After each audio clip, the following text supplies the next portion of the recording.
Alhamdulillah kawan, akhirnya saya sekarang ini udah lega. Karena kenapa? Karena jalan setapak ini yang saya usahakan, saya perjuangkan dari awal.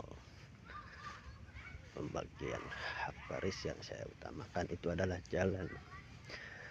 Dari situ saya tidak memikirkan, yang penting satu, inisiatifnya itu jalan, karena jalan itu adalah sebuah akses dari kita mengangkut penghasilan, ataupun kita mau awal di pekerjaan.